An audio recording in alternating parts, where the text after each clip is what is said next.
Dalam perjalanan hidup rohani, seringkali musuh terbesar kita tidak berada di luar, tetapi bersemayam dalam diri kita sendiri.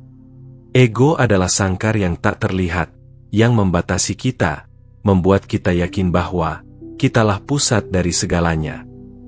Ia membisikkan kepada kita betapa hebatnya kita, betapa pentingnya pendapat kita, dan betapa hak kita selalu harus didahulukan. Dalam keheningan, kita menyadari bahwa ego inilah yang sering memutus hubungan kita dengan sesama, dan yang lebih dalam, dengan Allah. Ajaran Katolik dengan sangat jelas menempatkan ego, atau diri yang lama, sebagai akar dari dosa. Dosa pertama di Taman Eden bukanlah sekadar melanggar peraturan, tetapi sebuah pemberontakan ego yang ingin menjadi seperti Allah, tanpa mengikuti jalannya. Ego adalah wujud modern dari keinginan Hawa untuk memiliki pengetahuan yang setara dengan penciptanya. Ia adalah tembok yang kita bangun untuk memisahkan diri dari kasih dan kerendahan hati. Yesus datang ke dunia, justru dengan sebuah teladan yang secara radikal bertolak belakang dengan ego manusiawi. Filipi 2:6-7 menggambarkannya dengan indah, yang walaupun dalam rupa Allah, tidak menganggap kesetaraan dengan Allah itu sebagai milik yang harus dipertahankan, melainkan telah mengosongkan dirinya sendiri, dan mengambil rupa seorang hamba. Inilah jalan, kenosis, pengosongan diri. Jalan inilah yang menjadi terang bagi kita untuk belajar meruntuhkan tembok ego. Lalu, bagaimanakah kita, sebagai umat Katolik, dapat mempraktikkan pengosongan diri ini dalam keseharian? Bagaimana kita mengubah ego yang menjerumuskan menjadi kerendahan hati yang membebaskan? Dalam video ini, kita akan menelusuri 5 cara praktis yang berakar pada spiritualitas Katolik untuk mengalahkan ego dan menemukan sukacita sejati dalam melayani. 5 jalan untuk mengalahkan ego. Pertama, melatih diri dalam doa keterbukaan. Doa bukanlah monolog di mana kita meminta sesuatu, melainkan dialog yang mengosongkan diri untuk mendengarkan. Ego suka berdoa dengan daftar permintaan yang panjang, menjadikan Allah sebagai pelayan bagi keinginan kita. Doa kontemplatif, seperti doa hening di hadapan sakramen Maha Kudus atau meditasi pada sabda Allah, melatih kita untuk diam. Dalam keheningan itu, ego kita yang cerewet perlahan-lahan diredam. Kita belajar untuk sekadar ada di hadapannya, tidak sebagai pusat, tetapi sebagai ciptaan yang menikmati kehadiran penciptanya. Inilah latihan pertama untuk meruntuhkan ego, mengakui bahwa dialah Allah, dan kita bukan. Kedua, membiasakan diri dengan tindakan pelayanan kecil, A Little Way of St. Therese. St. Therese dari Lisieux mengajarkan jalan kecil yang revolusioner. Mengalahkan ego bukan dengan perbuatan heroik yang spektakuler, tetapi melalui tindakan kasih kecil dalam kesunyian. Membersihkan meja yang orang lain tinggalkan, mendengarkan dengan sabar seorang yang mengeluh, atau menahan diri untuk tidak membela nama baik kita ketika difitnah.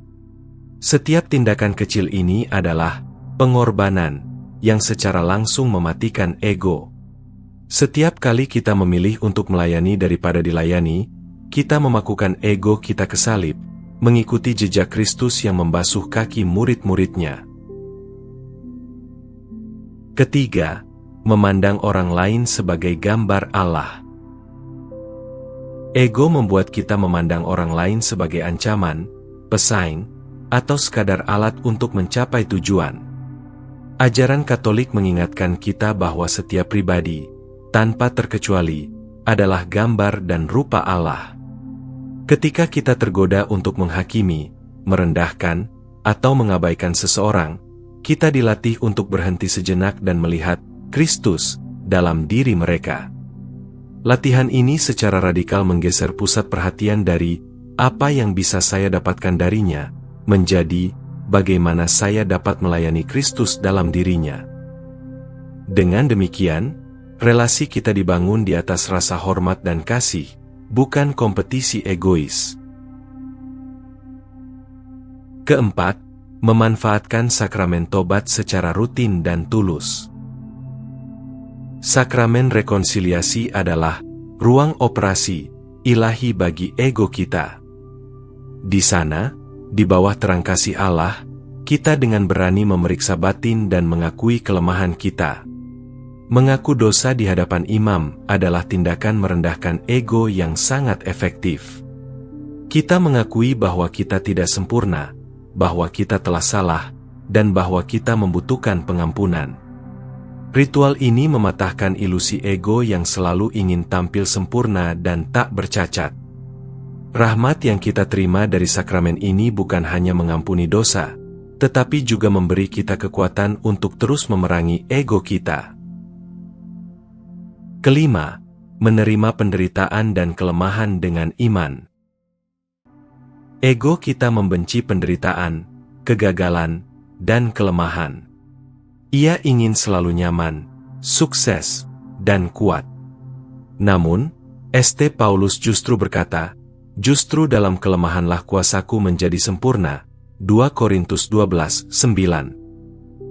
Teologi salib mengajarkan kita untuk melihat penderitaan, penyakit, atau kegagalan bukan sebagai kutukan, tetapi sebagai kesempatan untuk bersatu dengan Kristus.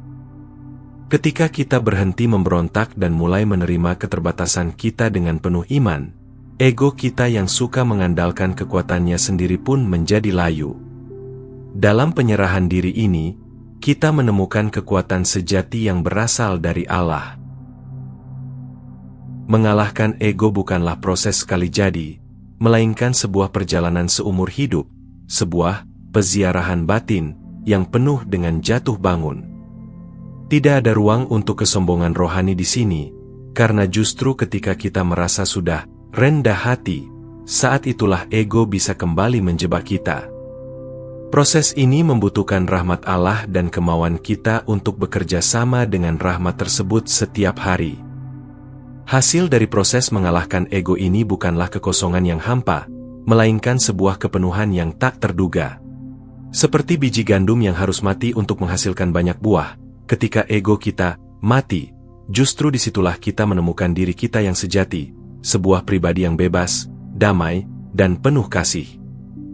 Kita tidak lagi menjadi budak dari kebutuhan untuk dipuji, diakui, atau ditakuti. Dalam kerendahan hati, kita justru menjadi saluran kasih Allah yang lebih jernih.